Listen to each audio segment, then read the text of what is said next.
Once upon a time, in a peaceful village called Anambra, in the town of Umuchu, lived a young girl named Chidinma. She was only 14 years old, yet her character worried everyone around her. Chidinma was arrogant, stubborn, and uncivilized. She loved night parties, loud music, and hanging out with friends who slowly took away the good part of her life.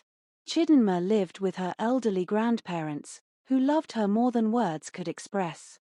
Though old and weak, they did their best to train her with love, discipline, and prayers.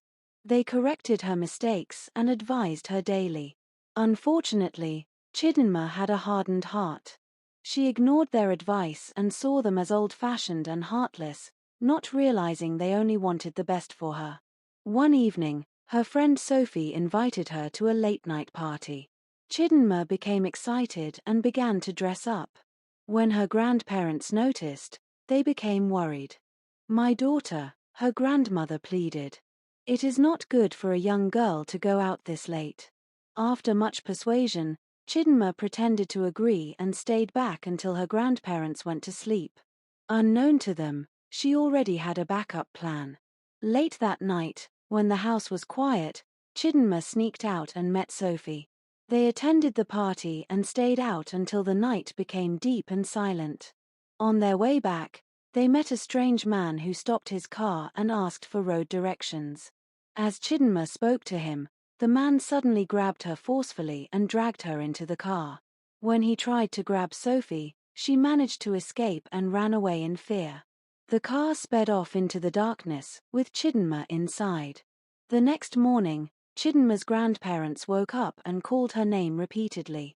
"Chidinma, Chidinma." There was no response. They searched the entire house but couldn't find her. Their hearts were filled with fear and sorrow. Moments later, Sophie arrived at the house, trembling. After much crying, she finally explained what had happened. Hearing this, the grandparents rushed everywhere in search of their granddaughter, but all efforts were fruitless. Days passed. They could neither eat nor sleep. 1 week later, Chidinma returned home looking weak and broken.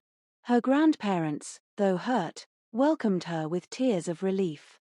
She explained everything and promised herself never to disobey again. A few days later, Chidinma began to feel sick.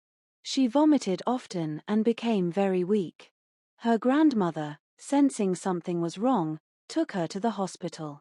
After the tests, the doctor revealed a shocking truth. Chidinma was pregnant. She broke down in tears at the clinic, filled with regret. Her life had become a mess, while the man responsible was nowhere to be found, enjoying his life freely. That day, Chidinma learned a painful lesson. The way you lay your bed is the way you will lie on it. Hope that story was found educating. To get more of these stories, like, subscribe, and hit that notification bell.